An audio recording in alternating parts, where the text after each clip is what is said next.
Vocês todos ficam conosco o ano que vem?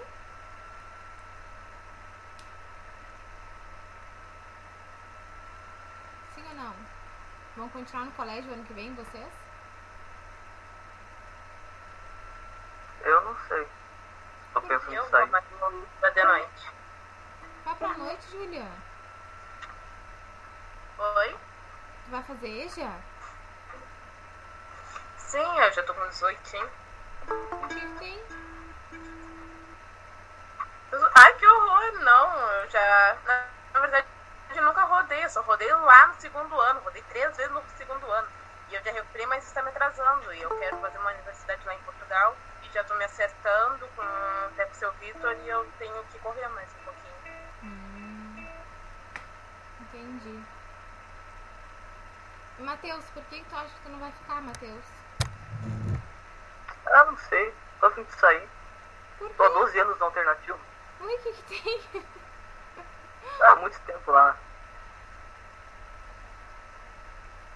E tu, Micael? O que te desmotiva? Não é uma opção ficar no colégio. Hã? Mas não sei, eu acho que sim, se eu passar de ano, provavelmente assim, eu vou ficar no colégio. Se tu passar, tu ficas, é isso? Mas tá tudo. Oi? Se tu passar, tu ficas conosco, é isso? Sim. Ah, tá. Micael, tu és um guri muito, mas muito inteligente. Tu te auto-sabota, Micael. Tu não foi às aulas. Oi? Tu te auto-sabota. Tu não foi às aulas. Sim. Tu és muito inteligente. Questão de matéria, sim, eu me entendo bem. Mas também são 9 anos no Cristo Rei, um colégio extremamente exigente.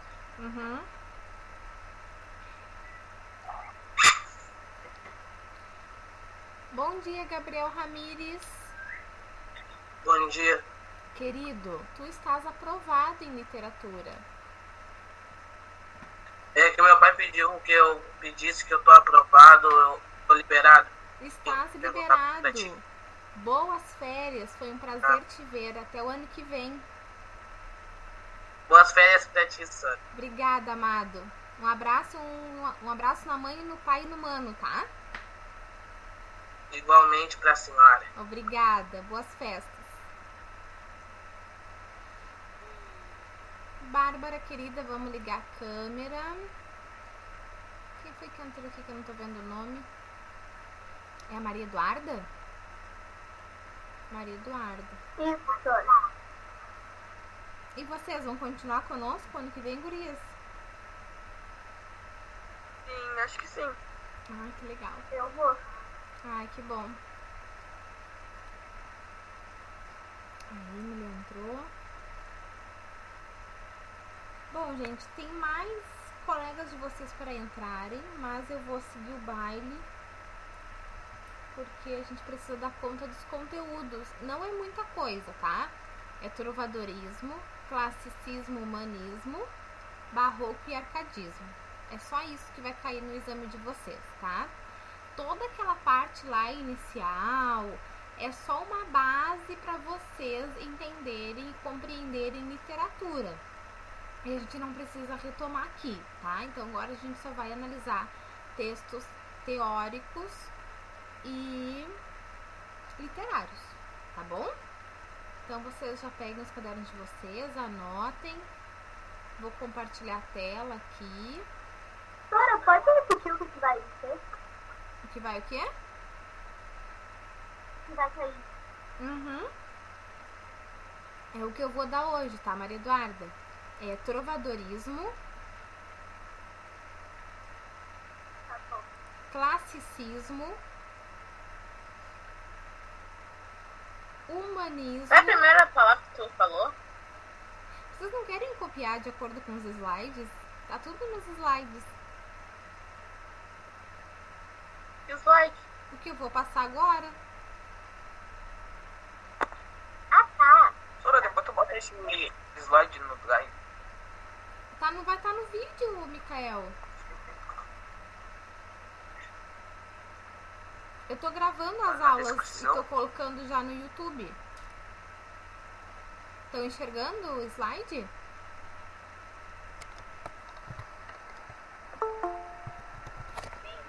Tá. Só um pouquinho que alguém tá pedindo pra entrar. Vinícius. Bom dia, Vinícius. Bom dia, senhor. Bom, vamos começar a aula então. Deixa eu aumentar aqui para vocês o slide.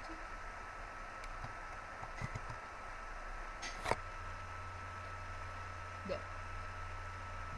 Então, revisão de literatura. Esse slide eu fiz, gente, para a turma 3EM, que eles me pediram para eu fazer uma revisão pro Enem, tá? Então, aqui tá bem completinho o conteúdo daqui. Eu vou usar o mesmo slide. Bora!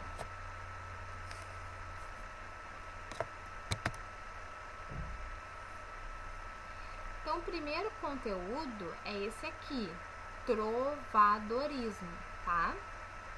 O trovadorismo não tem assim, ó, uma idade certa para dizer, um período certo para dizer em que ocorreu, tá? Mas se pressupõe que o trovadorismo tenha começado no século X e que tenha ido até o século XII. Só um pouquinho que tem gente pedindo para entrar.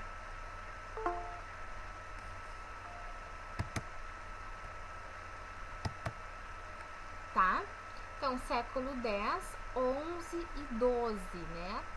Esse período do século X até mais ou menos ali o século XV, nós chamamos esse período de Idade Média, tá, gente? Este período aqui do século X até o XII, que é quando surge e ocorre o trovadorismo, nós chamamos de Idade Média, tá? O que é teocentrismo, né? É Deus acima de tudo, né? É utilizar a figura de Deus para justificar as ações do homem. É dizer que o homem ele não é dono de suas ações. É dizer que o homem ele comete tais pecados, né, por uma ação mundana, mas que Deus está no comando de tudo, tá? A pessoa, quando vai escrever uma cantiga trovadoresca, essa pessoa que está escrevendo, ela vai utilizar Deus como o centro dos seus pensamentos, tá? É Deus como foco neste período do trovadorismo, tá bom? Nessa época, o sistema imposto era o feudalismo. O que é o feudalismo? Coloquei aqui embaixo. O feudo era formado geralmente pelo senhor feudal, por escravos que eram minoritários à época e por camponeses livres ou em condição de servidão. Então era uma época em que existia o senhor feudal, né? E esse senhor feudal era quem era dono da maioria das coisas que existiam nessa época da Idade Média, né? Os reis, por exemplo, os reis eles eram senhores feudais, né? E na volta dele, quem é que existia na volta desses senhores feudais? Existiam as pessoas que eram escravizadas, né? Existiam as pessoas que viviam no campo, e vai aparecer lá depois no nosso arcadismo, né, os camponeses. E esses camponeses, eles podiam ser livres, né? O que isso quer dizer? Que eles trabalhavam por conta própria, eles tinham lá seu pedaço de terra, eles cultivavam alguns alimentos, né? E tinham alguns animais, né? Então, tinha esses camponeses que eram livres, que trabalhavam por conta própria para o seu sustento e para pagar também aquele pedaço de terra, né? Ou aqueles camponeses que eles eram servos do seu senhor feudal, ou seja, tudo que ele fazia, tudo que ele produzia não era para ele, era para o seu dono, o seu senhor feudal, tá? Depois nós temos essas duas palavras aqui, que é sucerano e vassalo. São palavras importantíssimas para o período do trovadorismo. Sucerano e vassalo. Nós veremos agora mais adiante o que são essas duas palavras, mas já gravem bem elas, grifem bem essas palavras porque elas são importantes, tá? E existia no trovadorismo a busca por elogiar muito as pessoas naquela época, tá?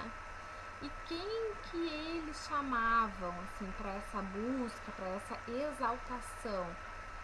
Como se tratavam, né, as pessoas como se fossem cavaleiros medievais, né? O que os cavaleiros medievais, porque é da Idade Média, né? O que os cavaleiros medievais, eles tinham como figura? O que a gente pode ler dos cavaleiros medievais? Que eles são pessoas que têm honra, que eles preferem perder a vida do que serem desonrados, né? Se por acaso algum rei desconfiasse desse desse cavaleiro medieval, eles preferiam morrer do que continuar com essa estigma de alguém que é traidor, né? Então o código de honra que se instaurava aqui entre os cavaleiros medievais era um dos principais que movia essas pessoas com esses aspectos de cavaleiros medievais. E a cortesia às mulheres. Que cortesias são essas as mulheres que são típicas dos cavaleiros medievais, tá? É inclinar-se quando a mulher vai passar. Sabe quando eles faziam assim? Inclinar-se quando a mulher passa em sinal de respeito, né? A forma de cumprimentar essas pessoas, as mulheres, era assim, a forma como os cavaleiros faziam. Ou ajoelhar-se no chão, né? Ajoelhar-se só com o joelhinho lá e tal. Quando a mulher passa, isso era uma forma de cortesia para esta época. Ou colocar algo para que a mulher passasse por cima, né? Tem uma poça de água ali. O que eu vou fazer? Vou botar alguma coisa para que essa mulher passe e não suje suas roupinhas, né? Então, os cavaleiros medievais, eles têm como características esses dois pontos, né? O primeiro é esse código de honra, tá? Prefiro perder a vida do que ser nomeado, taxado como um traidor, ou como uma pessoa fraca, ou como um covarde, tá? E cortesia às mulheres, né? Que é essa forma de cortejar as mulheres, tá? Cortesia no sentido mais dessa época mesmo, não o que a gente entende hoje por cortesia, tá? Próximo slide. Se alguém tiver alguma dúvida, vocês me parem e me perguntem, tá bom? Então, gente, no trovadorismo, nós temos a questão da musicalidade, né? Amanda, o que tu queres dizer com musicalidade? Existia uma pessoa que era para tocar um instrumento musical da época, não era como se fosse um violão. A Júlia agora há pouco tempo estava tocando algo, né? Então, o trovadorismo, ele era regido pela musicalidade. Por quê, gente? Eu até escrevi aqui no slide. Porque a população não sabia ler e escrever. E de que forma essas pessoas, elas iam entender esse trovadorismo, essa trova, essa cantiga? De que forma as pessoas iam entender essa cantiga? E de que forma elas iam passar umas para as outras? Através da memorização. Então, no trovadorismo, se pensou em fazer música dessas cantigas, né? Para que as pessoas aprendessem e passassem uma para as outras, mesmo não sabendo ler e mesmo não sabendo escrever, né? Nós, quando somos crianças, né? Nós aprendemos várias musiquinhas, várias cantiguinhas, sem sabermos ler e escrever. Trouxe até agora, depois da análise de uma cantiga, que é conhecida de todo mundo quando a gente começa assim, a nos entendermos por gente nesse mundão, tá? E aí, após essa questão da musicalidade que eu trouxe para vocês, eu digo também que as cantigas, elas são a mesma coisa do que os poemas. É a mesma coisa, tá? São cantigas é igual a poemas. Só que nessa época do trovadorismo, não se chamava de poema, se chamava de cantigas, tá? Então isso é importante a gente sempre ter na mente que naquela época trovadoresca não se falava em poesia, não se falava em poemas, se falava em cantigas. Quando que vai surgir poemas? Quando, gente? Barroco, tá? Classicismo, humanismo também temos, mas vai ser no barroco que vai se instaurar essa questão do poema, essa questão do soneto, tá bom?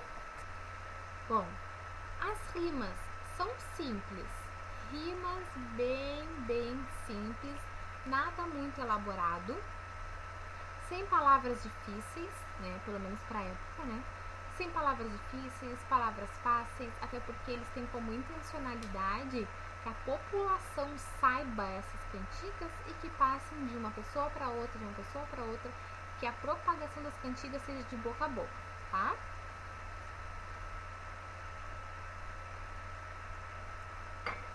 As rimas são simples, então, e a separação silábica dessas palavras que eu fiz com você, separação silábica no segundo trimestre, né? Elas serão ou uma redondilha maior de 7 sílabas poéticas, ou serão uma redondilha menor de 5 sílabas poéticas, né? E aqui eu coloquei, né, que essa redondilha maior e que essa redondilha menor são métricas antigas ou métricas medievais, né? Então a cantiga era feita de forma tão simples, tão assim com vontade de que as coisas fossem propagadas pelas pessoas, né? Que as pessoas passassem de boca a boca, que ela era toda feita de forma simples, tá? Assim como a métrica. Existia uma métrica? Sim, existia uma métrica, mas nada muito exagerado como um poema todo em decassílabo, né? Todos com 10 sílabas poéticas. Imaginem o trabalho que é fazer um poema todo metrificado, né? Para mim já é difícil fazer um poema que tenha rima simples. Imagina fazer um poema que tem toda uma métrica. Gente, é muito árduo o trabalho do poeta, do trovador, tá? Dito isso, trouxe aqui uma cantiguinha que é batatinha quando nasce, se espalha a rama pelo chão, a menina que namora bota a mão no coração. Então aqui, como eu falei pra vocês, eu tinha dado essa aula pro terceirão, eu já separei todo por sílabas poéticas, né? Deixa eu juntar aqui.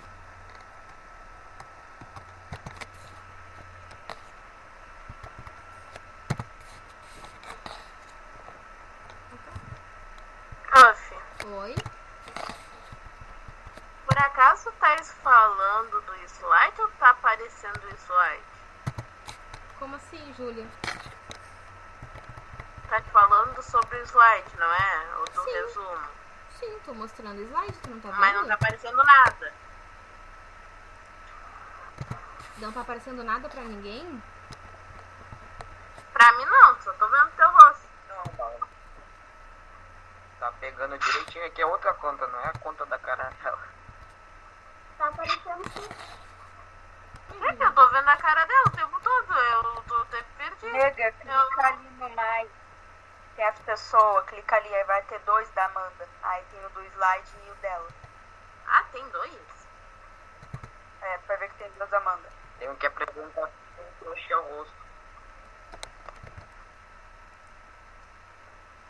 eu ver. Gente, eu só entro pra dar aula. Ah, achei! Eu Deu, não sei. deu. Não sabia disso.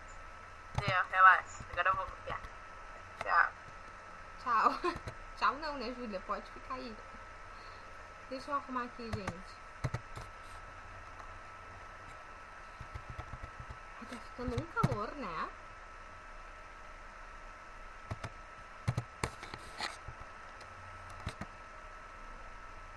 Deixa eu arrumar aqui. Tinha me esquecido que eu tinha que arrumar isso aqui. Vou botar a mão no fogo. Lá.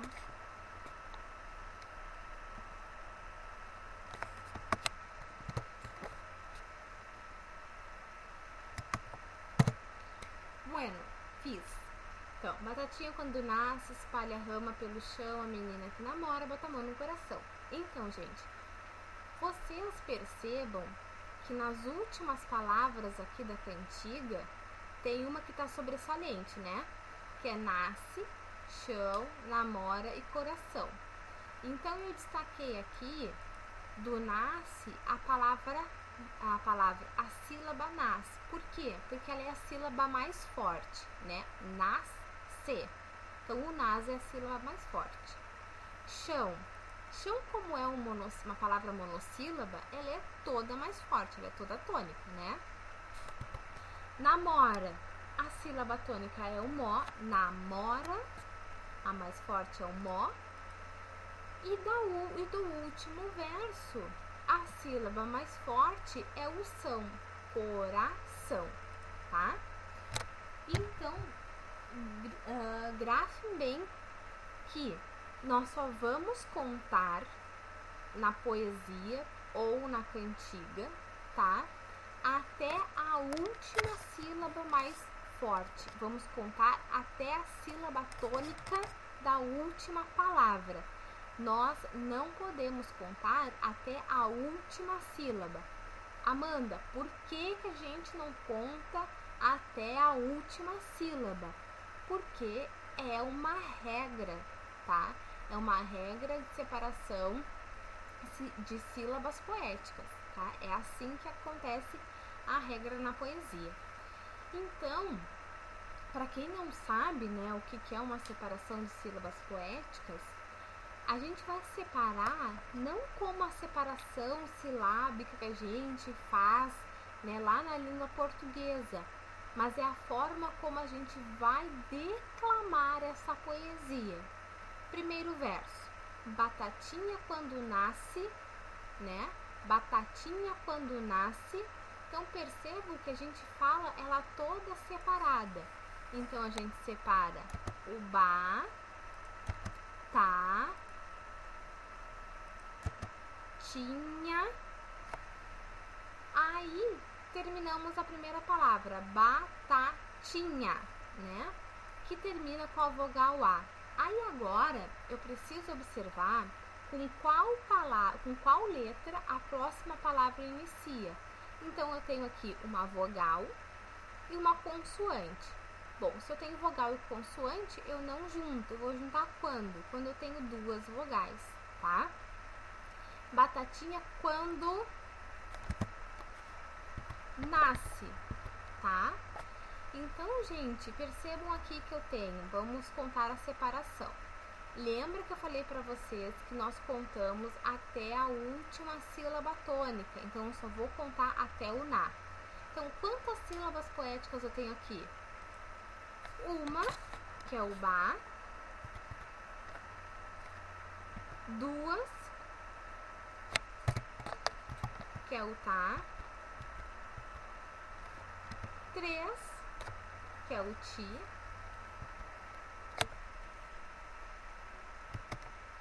O 4, que é o nha. O 5, que é o quan. O do, que é o 6. E o 7 é o nas. Esse C eu não vou contar porque contamos até a última sílaba tônica, que é o nas. Então, aqui a gente pode perceber que nós temos uma redondilha maior. Tenho 7 sílabas poéticas, redondilha maior. Vamos voltar aqui no último slide. Professora, na prova a gente vai ter que separar. Sim. Então, redondilha maior, 7 sílabas poéticas. Então, ela é redondilha maior, tá? E vocês vão ter que dizer se é redondilha maior ou menor. Então, redondilha é ótimo, né?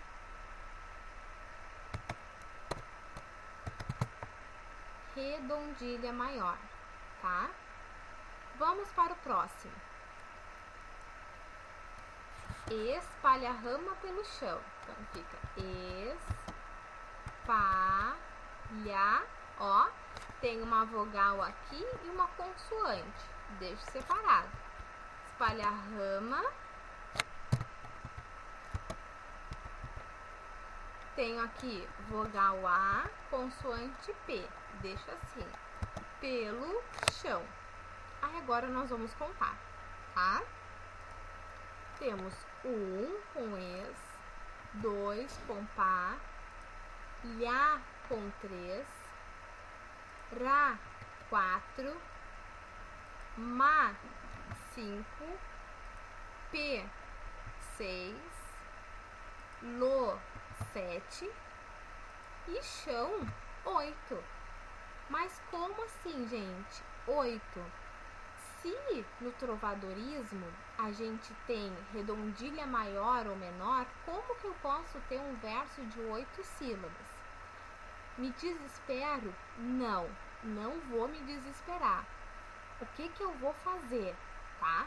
Eu vou analisar os 2 últimos versos e vou ver como que se dá a separação poética dessas palavras. Vamos seguir sem demora, tá? A menina que namora. A menina. Ó, tenho aqui vogal, consoante, deixo separado. Vogal, consoante, deixo separado. Vogal, consoante, deixo separado. Namora. Então, eu tenho aqui o mó como sílaba tônica, vou contar até o mó. O rá não vou contar. Então, fica A uma sílaba, me 2, ni 3, na 4, na 4, que 5, na 6 e o mó 7. Ó, tenho 2 versos como redondilha maior, tá? Tá difícil escrever redondilha hoje. Redondilha maior, tá? Bom, tem um que não está de acordo. Vamos ver o último. Bota a mão no coração. Então, eu tenho bota a mão. O que que eu tenho aqui? Vogal A mais vogal A. Quando eu falo 2 vogais assim juntas, quando eu vou falar, eu falo elas juntíssimas. Bota a mão no coração. Percebam que eu não falo bota a mão no coração. Eu falo bota, olha, bota a mão no coração. Esse A, esses 2 As, eles se juntam. Então, quando eu tenho 2 vogais, eu junto elas, tá? Mas, Amanda, se fosse um E, bota e não, junta também. Bota e não, vai à escola. Bota e não, tá? Sempre vou juntar as vogais. Então, eu conto aqui como uma única sílaba, tá? Bota a mão no coração. Aí, aqui no coração, eu vou até a última sílaba, porque são é a sílaba tônica, tá? Então, bó, uma sílaba. Tá, 2 sílabas. Percebam que fica juntinho. Mão, 3. Aqui eu vou. mão 3, no 4, ro 5, ra 6, são 7. Então, tenho aqui outra redondilha maior. E aí, o que a gente vai fazer com aquele verso, né, que eu tenho 8? Nós vamos fazer algo que nós chamamos de... Ai, eu me esqueci o nome, não acredito nisso. Bom, o poeta, ele tem a possibilidade de mudar, né, a quantidade de sílabas, né? Licença poética, lembrei. Licença poética, tá? O que acontece aqui?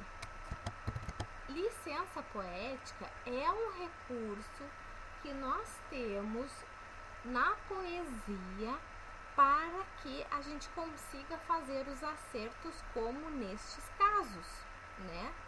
Então, lendo esse verso, espalha a rama pelo chão, a gente precisa, gente, fazer o quê? Unir uma dessas sílabas. Unir uma em que quando a gente fala, ela se une. Então, espalha a rama pelo chão, espalha a rama pelo chão. Então, a gente pode unir qualquer uma. Por quê? Porque eu tenho vogal seguida de consoante, vogal seguida de consoante e vogal seguida de consoante. Então, elas necessariamente têm que estarem separadas, mas eu não posso deixar elas separadas, então eu vou juntar qualquer uma delas. Então eu vou juntar aqui bem no início, eu vou juntar o lhá com o rá, espalha a rama, tá? E aí a gente vai recontar, espalha a rama, meu Deus do céu, vamos lá.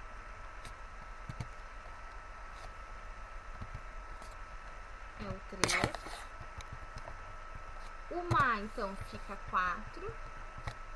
O P fica 5. O Nó fica 6. E o chão, 7.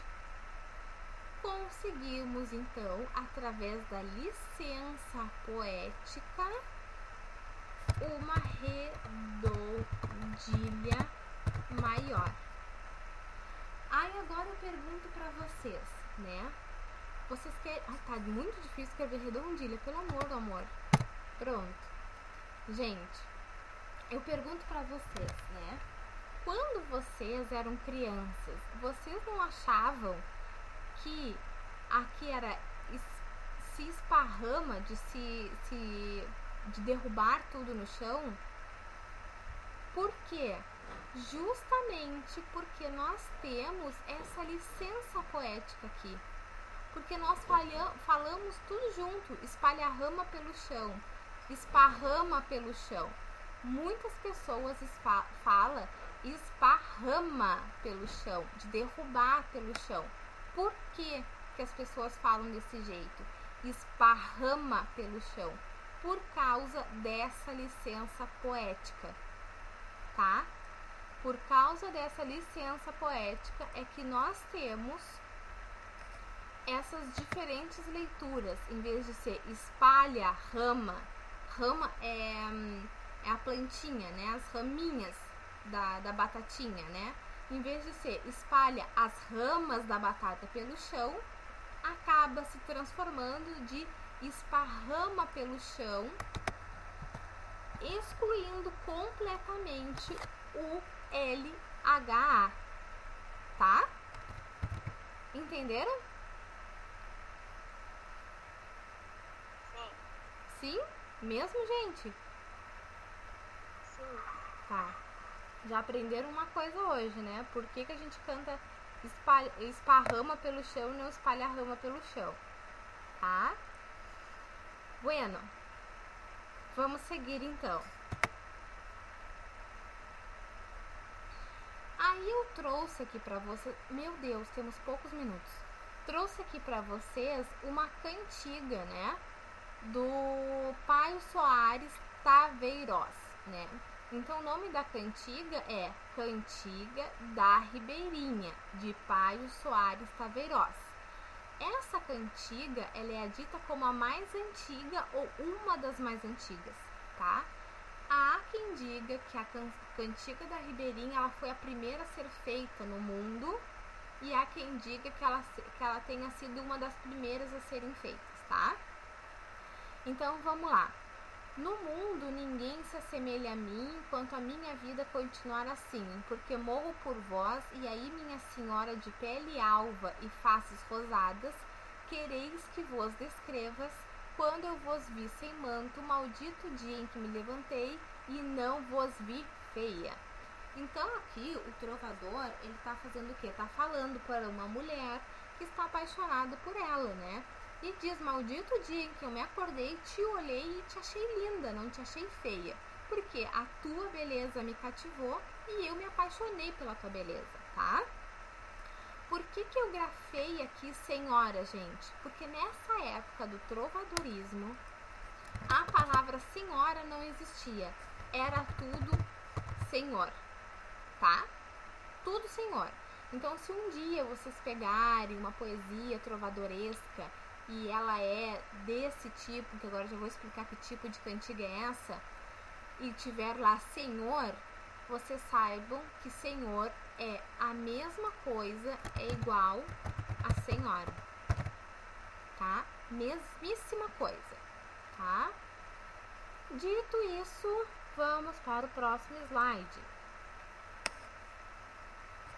Então, a cantiga da Ribeirinha, ela é uma cantiga de amor, tá? Como que eu sei que ela é uma cantiga de amor? Porque o eu lírico, ele é masculino.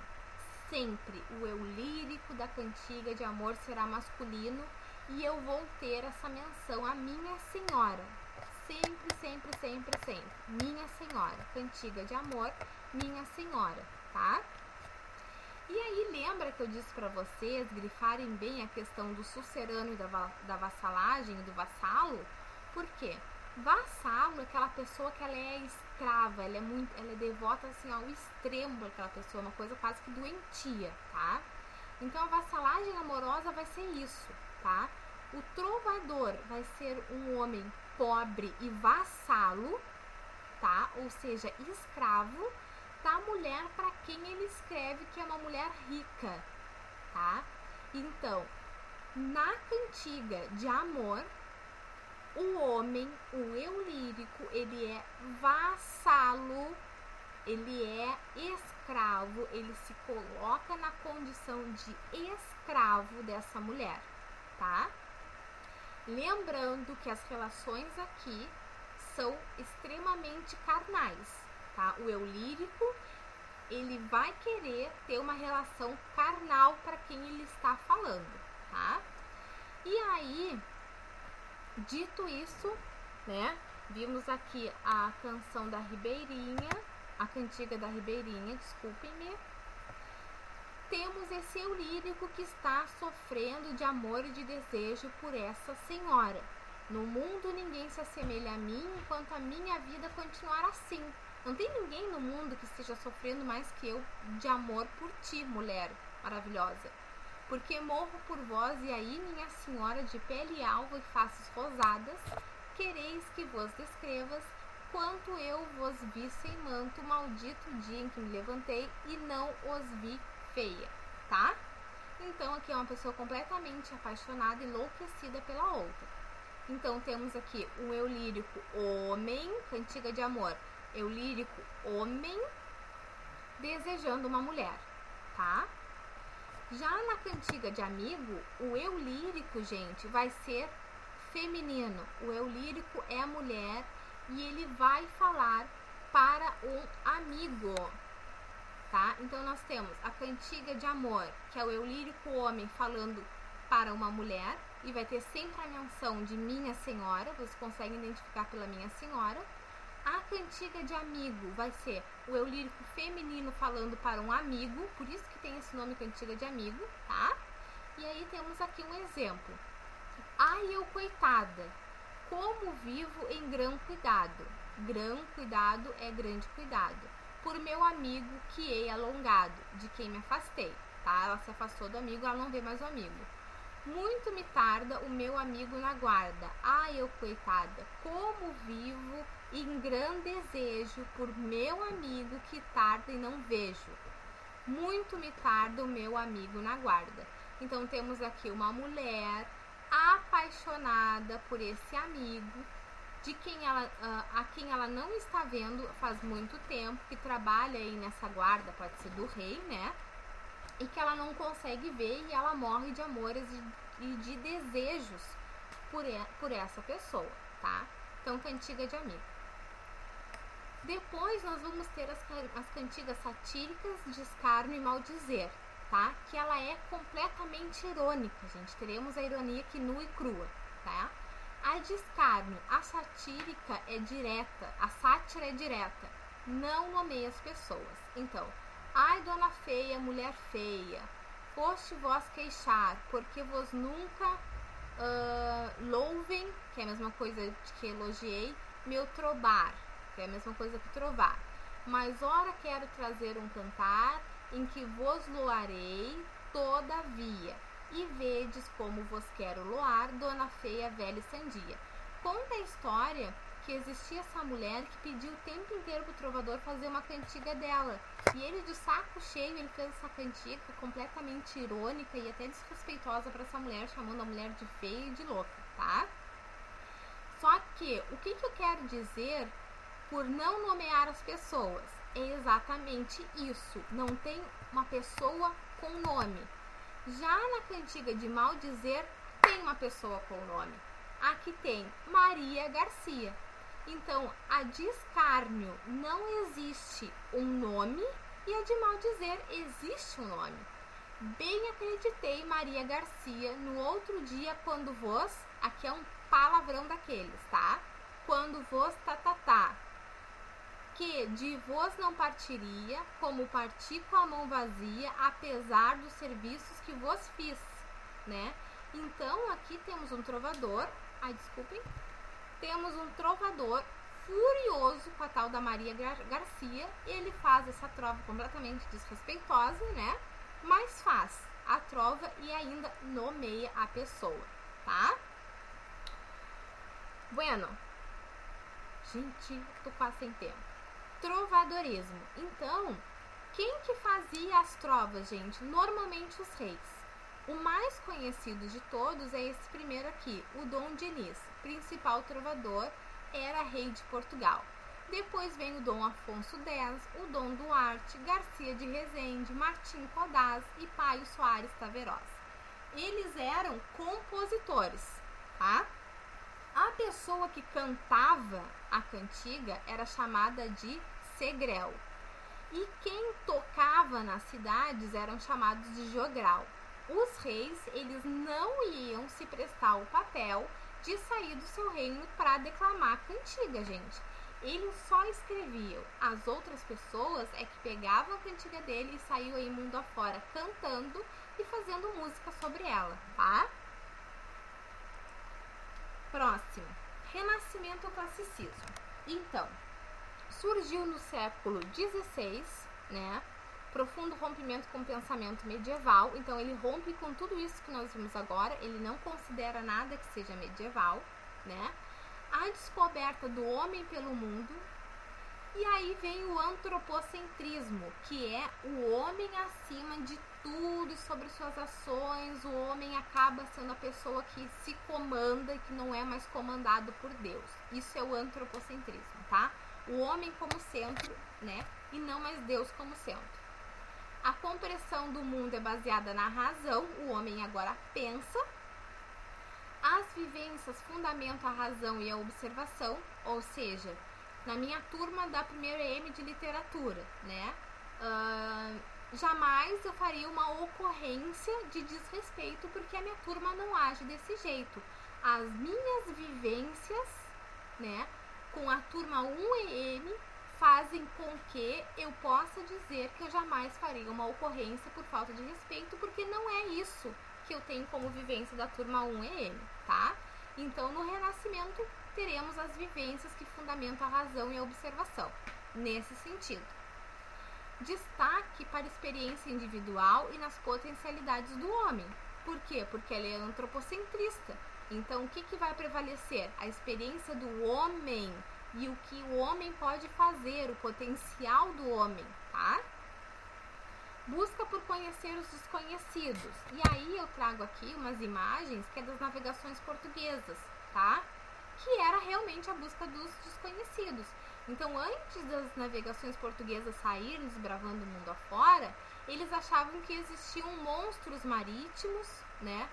Porque as embarcações elas afundavam, porque não existia muita tecnologia. Então, eles achavam que eram por conta de ter vários monstros e coisas e tal, tá? Então, esse é um principal exemplo da busca pelo desconhecido, as navegações portuguesas, tá? Depois eu trago aqui como principal figura do Renascimento e do Classicismo o Camões, tá? Luís Vaz de Camões, que ele andava nas navegações portuguesas, tá? Ele viajava junto com as navegações, ele ia descobrir os territórios nas navegações portuguesas e ele perdeu um olho numa batalha, numa guerra lá que ele se enfiou, porque ele foi soldado também. E era doido de safado, tá, gente? Ele ia pras cortes, ele se interessava pelas mulheres, não interessava se ela era casada ou não, ele dava em cima das mulheres e era um saragaço, tá? Luís Vaz de Camões, então, conviveu com a corte, foi soldado na África, navegou para as Índias também. A estrutura de suas poesias são antigas e novas da época. Temos então aqui o surgimento dos sonetos de temas medievais e idealização da mulher amada, tá? Bom, próximo. Então, a mais conhecida da obra de Camões é a Lírica de Camões, né? Livro que tenha alguns sonetos, né? E depois temos os Lusíadas. Então, os dois importantes é Lírica de Camões, assim mesmo que a gente fala, tá? As Líricas de Camões, depois os Lusíadas. Os Lusíadas é uma epopeia. O que é uma epopeia? São narrações de fatos históricos, todos descritos em versos, tá? O que tem aí como descrição desses fatos heróicos? Grandes feitos marítimos, tem como personagem principal o Vasco da Gama, né, nas Lusíadas, e o neoplatonismo, que o que é isso? É longe do carnal e mais próximo de Deus, que começa a surgir aí o que? Teocentrismo de novo nas obras de Luís Vaz de Camões, tá? Gente, eu sei que eu tô rápida pra caramba, se vocês tiverem alguma dúvida, vocês me parem. Depois, literatura informativa ou jesuítica não vai cair. Eu botei aqui só pro terceirão, tá? E o barroco no Brasil, que é essa questão do exagero. Deus de novo aqui acima de tudo. Homens abaixo de Deus e de tudo que é celestial, tá? Essa difusão entre o claro e o escuro. Olha como a parte de cima, ela é muito mais clara, muito mais escura. Tem o sagrado aqui, né? Tudo que é relacionado a Deus é sagrado, tudo que é relacionado ao homem, ele é profano, tá? Temos a Contra-Reforma, a igreja está em crise, porque com a chegada do classicismo e do humanismo, que busca pelo antropocentrismo, a igreja ela entra em crise, então veio o barroco pedindo o teocentrismo, que isso é a Contra-Reforma, tá? A Contra-Reforma é pedir para que seja para que volte o teocentrismo, né? E aí temos como características o exagero, as dicotomias, né? Claro e escuro, sagrado e profano, o espírito e o corpo. No livro de vocês tem várias dicotomias. Gente, o que é dicotomias? São coisas que se opõem, dicotomias. Claro e escuro, uma dicotomia. Sagrado e profano, outra dicotomia. Espírito e corpo, outra dicotomia, tá? Padre Antônio Vieira e seus sermões são os que são mais conhecidos, né? Gregório de Matos Guerra, que é conhecido como Boca do Inferno, que faz poesias amorosas, satíricas e religiosas. Aí eu trouxe aqui uma poesia, só que não vai dar tempo da gente ler. E o arcadismo, que se opõe a tudo que o barroco tenha evidenciado, tá? A gente vai ter essa questão da busca pela simplicidade, o campo, os animais, a busca pela vida no campo, a linguagem também do arcadismo, ela é super simples. Volta aqui o antropocentrismo, busca pela vida simples, linguagem simples, elementos pastoris. Gente, vocês ratearam, alguns de vocês ratearam na prova, colocaram qualquer coisa de pastoril. Gente, pastoril lembra o quê? Pastores, campos, animais, aquela pessoa que cuida do seu campo, tá? E temos aqui como autores principais o Públio Virgílio, Manuel Maria Boccagi, Tomás Antônio Gonzaga, todos esses são portugueses, e o Cláudio Manuel da Costa, que é brasileiro, tá? Professora, aquela questão de preencher foi horrível completar, eu não tinha noção. Aquela foi, a maioria errou. De biografia. Tá, gente? De biografia, mas eu botei campo para tudo. Aham. Então, eu acho que é isso. Ah, isso aqui já é romantismo, isso aqui é pro ano que vem. Ai, gente, foi muito corrido, eu peço desculpas pra vocês, eu achei que ia dar muito tempo, porque eu quis abordar mais o trovadorismo, porque faz tempo que vocês viram o trovadorismo, né? O trovadorismo tá mais distante de vocês do que o barroco e o arcadismo, só que não deu tempo pra fazer tudo. Gente, então separei esses 5 minutinhos pra dúvidas. Quem é que tem dúvida? Quem tem dúvida? Júlia? Eu tinha dúvida naquele de separar as coisas, sílabas, mas aí eu te explicou direitinho, entendi. Conseguiram acho entender? que tu botou na prova, eu acho que eu nem respondi. Não, dessa vez eu não coloquei. Coloquei lá no primeiro trimestre. Não. Dessa vez Tá não. Não, Vai dar algum tema? o que eu pedi, Emily, foi as rimas que tu não soube fazer. Foi as rimas. Que aí agora não deu tempo de eu pedir pra você. Não deu tempo de revisar as rimas. O que eu vou fazer? Não vou colocar rimas então no exame. Já vou até anotar aqui. Não colocar rimas porque eu não revisei essa parte. Tá? Gente, o que vai cair no exame? Tudo que eu dei no slide hoje, tá? Peguem o livro de vocês e estudem essa parte que eu dei hoje. Se lá no livro de vocês fala sobre algum outro aspecto que não foi abordado hoje, não cairá. O que eu vou pedir para vocês? Eu vou pegar cantigas, vou pegar uma de amor, uma de amigo, uma satírica, vou pegar poesia barroca, Arcade, e vocês vão ter que me falar sobre isso. Pode ser que eu coloque alguma questão sobre algum autor, como eu falei aqui do Camões, tá? Então estudem tudo que tá nos slides, tá bom? E se vocês tiverem alguma dúvida, vocês me mandem e-mail, que eu vou estar sempre presente nos e-mails, o máximo que eu conseguir, tá bom? Tá bom, gente? Tá bom. Tá, então tá. Eu ia falar mais uma coisa, depois eu boto esqueci. que tu falou que tu vai postar o vídeo da aula no canal e eu não sei teu canal. Não sei se tá no Drive ou alguma coisa. Tá tudo no Drive. Todas as nossas aulas estão no Drive. Todas. Até as aulas que não gravaram, que o programa infelizmente não gravou, eu gravei em casa e tá tudo lá no Drive. É só tu entrar nos Drives e estão tudo lá. Essa aula a aula de ontem já tá no Drive.